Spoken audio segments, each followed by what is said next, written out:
Hey folks, this is Rhykker, and during Blizzcon Online, I got the opportunity to interview Diablo 4 game director Luis Barriga and Diablo 4 art director John Mueller. They gave some great insights into the development of Diablo 4, its open world, the story, and more. In this video, we'll go through that interview. Now, it should be noted that the interview took place right after the BlizzCon Online opening ceremony, so I lacked certain details about how camps worked specifically. So I asked a couple questions about things we today have answers to. Still, it's cool to hear the extra explanation they gave in the interview. Now, my first question to them was simply, what are they currently most excited about? Well, of course, the rogue, it being the latest class that we've added to that lineup, is the most exciting new thing. And then, as always, like for Diablo 4, the feature, you know, that we're just always coming back to, like this is landing, this is working for us, is the open world feature in Diablo 4. Yeah, same. I mean, you know, for me, the open world is the thing that I'm always engaging with, and just feeling like it's really coming together in a beautiful way, and I really couldn't be happier about it. The open world aspect of Diablo 4 is clearly important to the devs, and it's possibly the single greatest differentiating factor between D4 and its predecessors. So next, I asked them how early into development they decided to go with that open world idea. Oh, that was day zero, right? Like when we were looking at like, okay, what do we like about the Diablo games, and what is the new thing that we could bring to the table? That seemed like a match made in heaven or hell, depending on how you look at it, right? But we love the idea of like that core basic combat loop in Diablo: kill monsters, get loot, go into a dungeon, go deeper and deeper, progress your character. And we felt like the world of Sanctuary had a lot to offer. Like we'd shown little bits and pieces, and it already had captured our imagination. So we thought that this approach would also land with fans. And also then the open world could serve as a wrapper for all of the other things that you could do in a Diablo game. So that was like the kind of like the inspiration for it, where it started. And then as we've grown, kind of like the feature sets, and we've tested each individual feature set, where like we think when we put them all together, it's gonna feel really good. And only recently, right, like we had a blog post where it's like, okay, we had a 2-day play test and we played everything. We've since had many other longer play tests, and yeah, like we've been able to play everything together, and we're really, really happy with the way that it plays. It's both familiar, but also really, really fresh. Yeah, there's something incredible about starting off with like that little cone of space that you get familiar with, and then you start to expand it, and you know, the different regions that you get to explore, the, you know, connecting the lore to a place, having monsters have a place, like the cities, the small towns, like the PvP areas, world bosses, camps, like they all have a spot. And it's just really fun, like as you start to expand your knowledge of the world, like you really gain a sense of mastery over it. So it like I think it's the thing that, you know, obviously with the rogue as well, thing that we're super excited about. Next, I wanted to know how Diablo 4's non-linear story would work with this open world, since Diablo 2 and Diablo 3 were linear stories told in 5 acts. So there's definitely a beginning and an end, but there's a moment where very early on the story becomes less linear, and it's like, hey, you can go to this zone, you can go to this zone, you can go to this zone. There's definitely a point where we start converging things, and then, you know, you get a sense that, you know, you're going to find the ending, and when all the loose ends starts getting tied up. But there's definitely that moment that's, you know, should be familiar for fans of open world RPGs, where it's like, oh man, the world is my oyster and I can go lots of places. And then the other part that kind of beyond the campaign, right, is like previously, even in games like Diablo 3, you had to complete the story before you could do the repeatable content. But here you kind of have like the story kind of like unveiling, flipping areas into public territories that you now have access to a lot more of the kind of the side content, the repeatable content, the open world content. So if you're like, man, like I love the story, but I just need to, I don't know, like go do PvP for a little bit, right, to concentrate on something else. That's something that's ended up being really powerful, right? Like we have people on the team that like to just like finish it in one sitting, but then we have people on the team that are like, I like to complete a zone, then take a break, or go halfway into a zone, then just like wander off and like go explore and find all the treasures in a zone, etc. So it sounds like there's a specific start point and end point to Diablo 4's story, but what happens in the middle, or at least the order in which it happens, may differ between different playthroughs. I did, however, confirm with them that every class gets the same start. Different classes will not have different starting locations. So next I asked whether we would have to unlock different regions in the world, or if we're free from the start to go anywhere. And we got an answer that actually gave us more insight into how monster difficulty works in the game. We largely achieved the result that you're talking about by saying maybe this is a high level area. I mean, we've seen stuff like that before in games like WoW, right? Where it's like, well, there isn't like a wall or anything, but those are tough enemies that you need to like kind of grind up a bit. There are kind of areas in the world that we're talking a little bit about in our deep dive that are called camps, that basically do change as you complete them and do give you access to other things. So for example, we have some dungeons that will only become available once you explore and find a camp, find a way to flip that camp from being enemy occupied to now being cleansed. And now as NPCs show up, you might get like a cool new vendor, a quest giver, and one of the quest givers might be like, hey, I think there's something really bad in this dungeon that was related to why this camp was full of demons before, or something like that, right?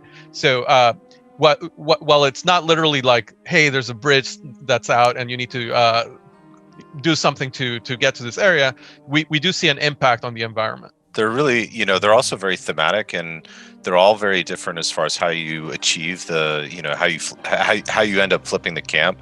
I think the design team's done a really great job with like, there's always a little bit of lore, and depending on like maybe it's undead, or maybe it's goatmen, or maybe it's bandits, like the architecture and everything that you see kind of fits the thematic of like the story that's being told. So it really, like that immersiveness in the world of Sanctuary is something that it's just something that we're endlessly like feeding into and enjoying about the game, about developing it. Since this led into talk about camps, I asked for more clarifying details on how camps will work with respect to multiplayer. You can absolutely assist other players that haven't flipped their camps. So I first noticed the kind of the interaction when we were all doing endgame in one of the longer playtests, right? And I was totally a completionist. I was like, I'm gonna look up all the camps, because they grant you a waypoint, right? So in an open world game, that kind of like fast travel, very, very powerful. And of course, waypoints have a long history in Diablo. I'm like, okay, I'm gonna do what Deckard Cain would want me to do and find all these waypoints, right? So I cleansed all of them, and then when I joined the group, I was actually instanced to the group leader state. So I got to see like, oh wow, okay, this is very interesting. Like I approached the game very different than somebody who like maybe they race to end game and they're like, okay, I'm gonna get the key camps, like, but once I have a few camps in each zone, I'm not gonna go all the way. So now, even though those camps I had completed, since I'm helping the party leader out, I can go join them in flipping the remaining camps. So unlocking camps is how you'll be acquiring waypoints. Now, I asked for clarification on whether a camp was a personal instance or more of a shared world aspect like world bosses. Yeah, that's worth clarifying, right? Like much like dungeons, where once you go through that dungeon portal, it's just you and your party. Okay. We felt that cleansing a camp and like having that moment where you see the NPCs come and show up and be like, okay, this church is back to a place that's sanctified, or like this lighthouse now has fires burning within it again, right? Like we wanted that to feel very personal, so we don't turn those public until you have completed them. Next, I asked whether flipping a camp was permanent or whether it would be a recurring gameplay loop. In terms of flipping them, yes. Once we give you the waypoint, we want that to be your waypoint. But of course, like there can be other gameplay that can now occur at a camp that is more recurring. Okay. But in terms of like, do you ever lose progress in a camp? No, like we want that sense of like, okay, I've gained something permanent, and it's really cool. That's like you get progress in the map. It's not yours. It's not like you're building bases and territory. It's like you're giving the denizens of Sanctuary just like a little shred of hope, and they're like, oh, can I show up to this place? Oh, maybe I can like resume the studies that my fellow clerics were doing like a century ago. But it's like a cool like turning like a ruined church into something that now maybe has like that little of glimmer of like maybe we can rebuild someday. Next, I asked how important they feel having the shared world experience is to Diablo 4. It's very subtle, right? So first of all, like for players that might think like, okay, am I gonna now be experiencing a key story moment and a player in a funny looking set of gear gonna like ruin my immersion? We've been really careful to make sure that like, hey, all of the key campaign moments are it's just basically you and anyone you might invite to your party, right? We want to make the game very party friendly, and we're also doing the same for like the more challenging content, like of course the dungeons and things like that. But we do a couple of things in towns and social hubs. We kind of take a medium approach where we think it's okay for you to see like a handful of other players once in a while, and you're like, okay. Just by looking at them, you kind of absorb all this information, like a sense of community. Like, what are other barbarians wearing? I'm like, okay, like dual wield is pretty dominant because everyone's got like this setup, and it's always two swords, and maybe you get inspired to use that kind of build. And then there are places where we do more explicitly kind of like cluster people together. Things like the world boss, things like the PvP zones, these fields of hatred where. Like we go there and we rely on you kind of feeling this tension with other people that they might turn a hostile flag on you all of a sudden, right? Like it's a different kind of multiplayer. And then the last way, which is super subtle, is like we want the sense of sanctuary to be like almost like of desolation and loneliness, and seeing like a single player on the same road going in the other direction, like very rarely it really adds to that. And then it reminds you when you go into a dungeon that you are lonely, that like you're kind of like a brave or foolish soul that goes down there because like just because like you missed that person that you saw before. It's subtle, but it's definitely there.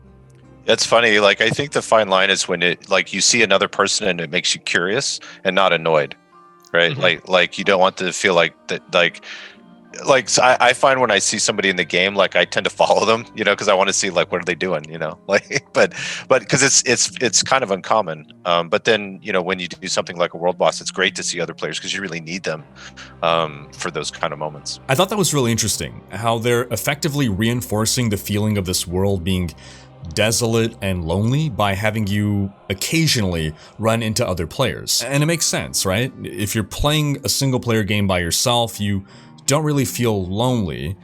But if you're playing a multiplayer game in which you can be seeing other players, then when you're going through stretches of not seeing other players, you feel alone. It's almost that contrast effect. Like, I never noticed how loud my computer fans were until I got new, quieter fans. Next, I asked how much more of the world they've built since the BlizzCon 2019 reveal. Since at the time, what they showed us, a small area within one of the 5 regions, was effectively all they had finished. We've made a lot of progress. I feel really, I'm like we just came out of a really big playtest recently. I mean, we're not going to announce like specifics on like, how much is done or anything like that. But I mean, the game feels great.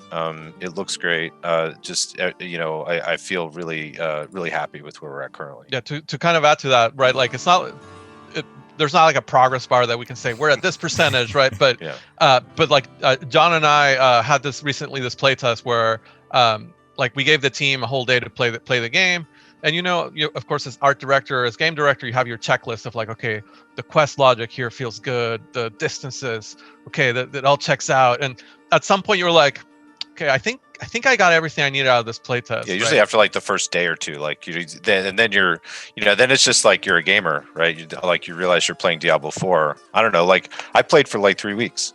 Yeah, we just kept playing, right? Like we're like, okay, I think we're done with all of our questions, but we're just gonna keep playing, and we played it for many hours and days, like John's saying. So every nook and cranny in the world, it's just really fun to explore. It was just a really great experience. So I think people would be happy if they could see where we're at. This is quite a promising answer, but of course that doesn't mean we're close to release. Next, I asked how important it was while designing a class for Diablo 4 that the class can be male or female, since we had lore reasons in previous games that some classes could only be one gender. This spurred an entire discussion about desiring that players have customization options from both a cosmetic and gameplay standpoint. Oh yeah. Okay, so that's a great one.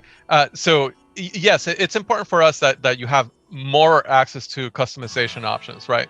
And we think that it was super cool that the original rogues were like a very specific group. They were the Sisterhood of the Sightless Eye. And the approach that we take with Diablo 4 is like, well, this is a bigger game. So that's one group of rogues. There's, of course, like, freelance, like, hey, I'll just hang in the dark side of the inn, and maybe like someone will come and offer me coin to like do a job like that. That's the rogue you want to RP. And we want to make sure that one, like, maybe the player doesn't want to have anything to do with a more mystical order. Like, there's room in that in this world for that fantasy. And a way we kind of reflect that to the player is like, we have right now the rogues, the only class right now actually that we're going to have these class quests for, where you actually unlock a class specialization. So now, like, you can be I'm my own rogue. I don't belong to any organization, but then you maybe work with a group of outlaws in one place and uncover one combat style, or maybe you find the remnants of the Sisterhood and they teach you a different combat style. You can only have one specialization at a time, and this is rogue only, right? And every time anyone hears that, it's like, that's bullshit. How come my class? And then we know we've hit gold, because the same for the sorceress, right? Like, as soon as we had the enchantment system, and it's like, wait, I can have a skill as a passive, and everyone's like, can we have this for all the classes? And it's like, okay, now we know it's work, and we have a cool mechanic that's very, very specific and unique to a class. Yeah, the like imbuements are really cool, like Poison, Frost, and Shadow. They're sort of like levers that you can put on top of all your other skills. So, you start thinking like, if I dash, will I poison in that path of the dash? And it's like, yep.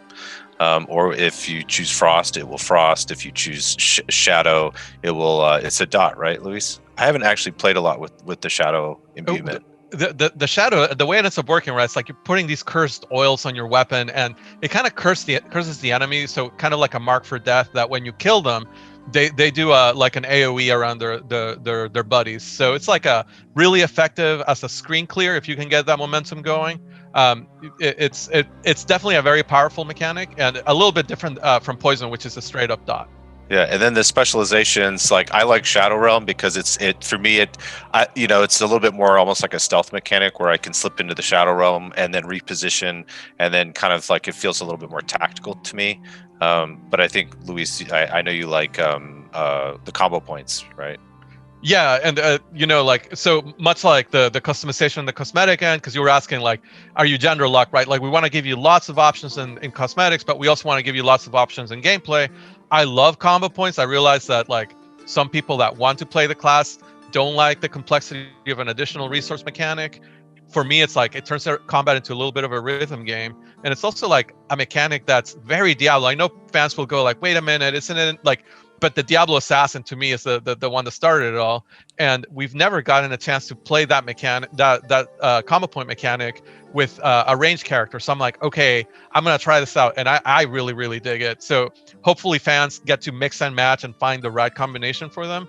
We know we have like Demon Hunter fans that like a specific build, and hopefully they find a build that's familiar to them. Same with the Assassin fans, and then brand new builds that using imbuements and things like that, like, give you brand new opportunities as well. Next, I asked whether there was any design decision they made throughout D4's development that they made a complete 180 on. It wasn't a 180, because we knew that we were going to iterate a lot, but I would say that we've been transparent about the itemization changes, and we definitely were like thinking that, like, okay, we're going to try some things. They make sense to us because we partially because, like, we were trying to solve a puzzle around primary stat, right? So we were thinking, hey, if we cannot make primary stats feel cool, if they all end up feeling like it's the same thing just with a different name for each class, maybe we should consider simplifying that.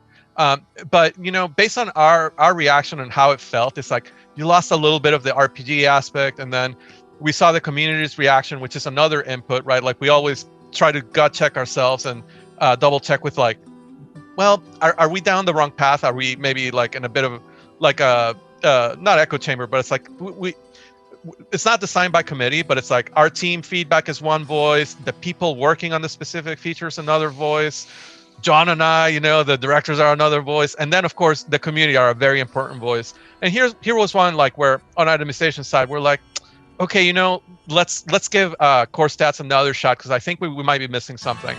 And we've given it a try, and we're liking where we're landing, where the core stats do something maybe sometimes similar for each class, but maybe sometimes a little tweaked. So for example, dexterity for a lot of classes is kind of like something they get dodge and crit from, but for the rogues, since it's such a core part about them, they get damage because like that's how their weapons work, and they get crit from intelligence.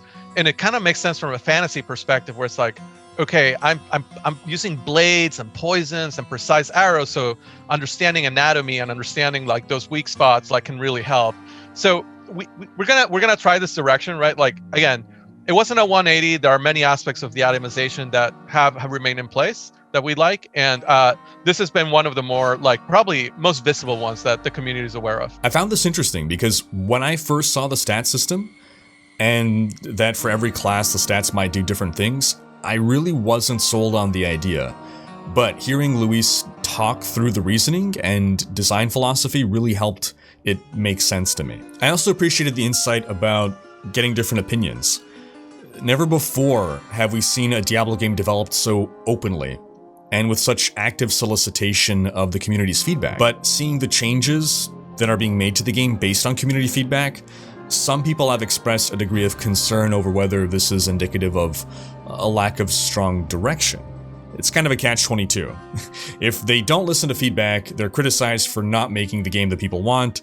Now, if they listen to feedback, they're criticized for needing the community to help them do XYZ. So it was nice to hear how Luis and his team are balancing gathering different feedback and different perspectives, ensuring they're not caught up in their own echo chamber of ideas by being receptive to the community's ideas, while also not falling prey to design by committee by staying true to a strong overall vision. Now lastly, they shared a couple thoughts on Diablo 2 Resurrected.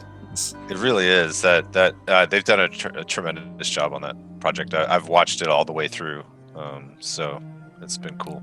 Awesome. It's really fun watching like this. Like when you switch your hat to a Diablo fan, you're like, wait a minute, this is an awesome time to be a Diablo fan. Yeah, I kind of like, I'm jealous of people watching the reveal for the first time. So yeah, it's super cool. One of the coolest things about it, and I wasn't too sure about it at first, was the being able to flip between the old game and you know, the new remaster.